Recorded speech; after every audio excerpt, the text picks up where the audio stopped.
మల్లిగాడు? నాకేం తెలుసు? తెలిస్తే మాత్రం మీకెందుకు చెప్పాలి? ఏంటే వేలేడంత లేవు? నీకు కూడా పొగరా? వాడిని చూసుకునే వీళ్ళందరికీ ఒళ్ళు కొవ్వెక్కి కళ్ళు నెత్తికెక్కాయి. ముందు ఈ దుకాణం నాశనం చేశాకని దారిగారు. కమాన్ ఆగండి. ఒరే దొంగ విధవల్లారా, మా మళ్ళీ వచ్చాడంటే మీ అంతా తేలిస్తాడు. ఏంటే చిట్టెలుకులాగా ఎగురుతూ అరుస్తున్నావు? సెంటర్ లో నిలబెట్టి హంటర్ తో వాయించేయగలను.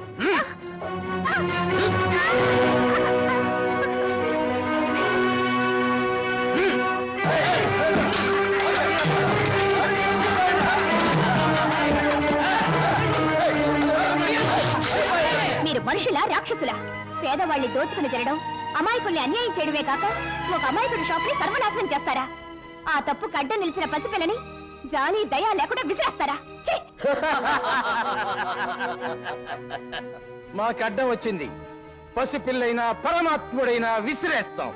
మళ్ళీ మాట్లాడితే విరిచేస్తాం. నీలాంటి దాని విషయంలో మాత్రం చీరలు ఒలిచేస్తాం. గొప్పగా చెప్పావురా తమ్ముడు. ఆ ప్రోగ్రాం ఏదో కానీ 10 మంది చూసి ఆనందిస్తారు.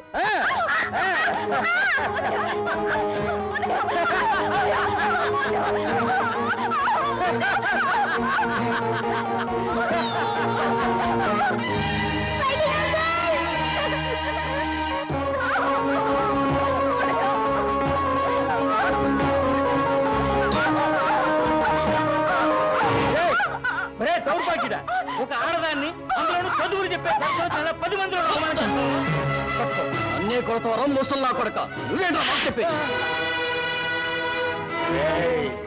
ఆనాడు దుశ్శాసనుడు భోగాలను దాపురించబట్టి నీలాగే ప్రవర్తించాడురా. ఫలితంగా కౌరవులందరూ సర్వనాశనం అయిపోయారు. మీకు అదే గతి పడుతుందిరా. ఆ గతి మాకు కాదురా, నీకు.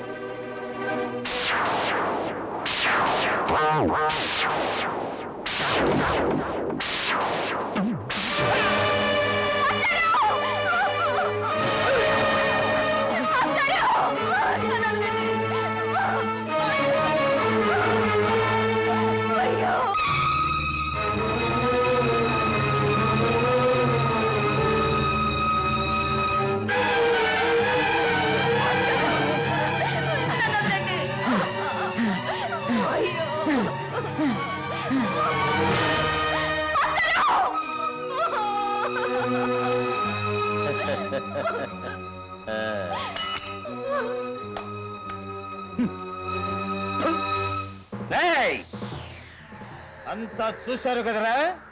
ఈ అనర్థానికి కారణం ఆ మల్లిగాడు. వాడి కారణంగా ఇవాళ పంతులు చచ్చాడు, రేపు మరొక ఫకీరుగాడు చావచ్చు. వాడు మమ్మల్ని ఎదిరిస్తూ మీ మధ్య ఉన్నంత కాలం మీకెవరికి రక్షణ లేదు.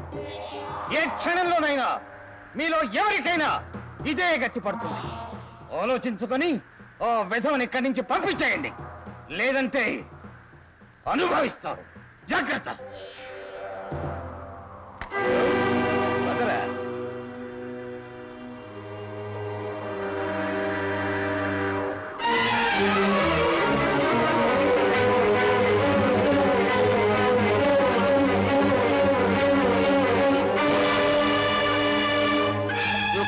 ఎదిరించడం వల్లనే ఈ రోజు నడిగడ్డలో ఒక ఆడపిల్లని అవమానపరిచి హెడ్ మాస్టర్ హత్య చేశారు. ఏం తప్పు చేశారని నిన్ను సమర్థించారు, నీతో మాట్లాడారు. అది చాలటయా? ఒక విధంగా ఈ చావు కారణం నువ్వేనయ్యా. అవును, ఆ కనకరాజు గారే స్వయంగా చెప్పారు. నీతో మాట్లాడినా నిన్ను చేరదేశం నేడిచ్చినా మా ప్రాణాలు పోతాయట. బాబు, మా పసుపు కుంకాలు నిలవాలన్నా, ఈ ఊరు వల్ల కాడు కాకుండా ఉండాలన్నా మమ్మల్ని ఈ ఊరిని వదిలిపెట్టి నువ్వు వెళ్ళిపో బాబు. మీ చేతగానితనం అవకాశంగా బతికి ఆ పెద్దల్ని ఎదిరించడం పోయి ఎదిరించే ఒక్క మనిషిని వెళ్ళిపోమంటున్నారా? మీలో ఐకమత్యం చచ్చి తోటి వాడికి సహాయం చేయాలనే మనసు మట్టిపాలైపోయి చేతగానే మనుషులాగా బతకాలని చూస్తున్నారా? ఈ రోజు ఒక పంతులమ్మకు అవమానం జరిగింది, ఒక పసిపాపకు అన్యాయం జరిగింది, ఒక పెద్ద ఆయన ప్రాణం పోయింది. ఆ ముగ్గురు మీకేమి కాడు గనక మీరిలా మనసు లేని మనుషులా మాట్లాడుతున్నారు. ఇదే మీ తల్లికో చెల్లికో జరుగుంటే మీరిలా మాట్లాడుండేవారా? పక్కవాడి కొంపకి నిప్పంటుకుంటే మనకెందుకు లేని చేతులు కట్టు కూర్చుంటే ఆ నిప్పుతో మీ కొంపలు కూడా తగలబడే ప్రమాదం ఉంది. అది కూడా ఆలోచించలేని గొర్రెలాంటి మిమ్మల్ని చూస్తుంటే నాకు జాలేస్తోంది, అసహ్యం వేస్తోంది. కానీ ఒక్క విషయం, మీరు పొమ్మనంత మాత్రాన పిరికి వాడిలాగా పారిపోయే మనిషి కాడు ఈ మల్లిగాడు. ఏం చెయ్యాలో చేసి చూపిస్తాడు, చూస్తూ ఉండండి.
శాబాష్.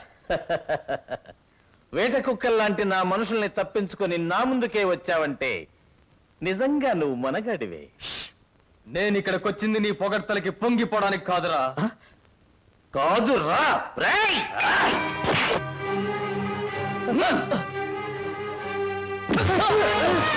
కనకరాజు బాబు గారిని, కనకరాజు బాబు గారిని, కనకరాజు బాబు గారిని. ఏమిటయ్యా, ఏమిటి గొడవ? నీకు తెలియదేటయ్యా, అట్ట అడుగుతున్నావు? ఊరు పేరు లేని ఒక పండ్ల కొట్టాడు మా జమీందారు బాబు గారిని చావగొట్టి ఈడ్చుకొచ్చాడు. మీరంతా టోపీలు పెట్టుకొని లాఠీలు పట్టుకొని ఏం చేస్తున్నారయ్యా? అసలు వాడికి అధికారం ఉందా లాక్కలవడానికి? ముందాన్ని బయటకు వదలండి అయ్యా, చెప్తాం.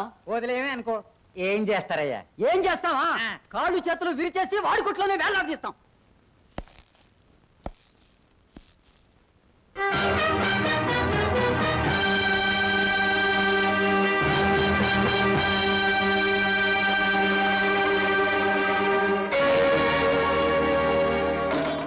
అసలు మన ఊరికి స్పెషల్ డ్యూటీలో వచ్చిన ఇన్స్పెక్టర్ రాజా గారు వీరే.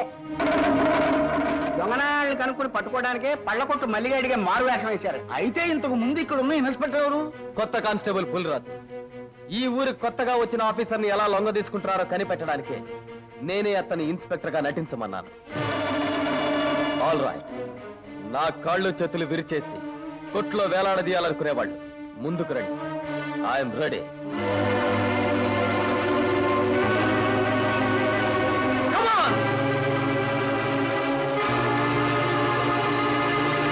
చూడండి, ఇక్కడి నుంచి మీరు ఎవరికీ భయపడనక్కర్లేదు.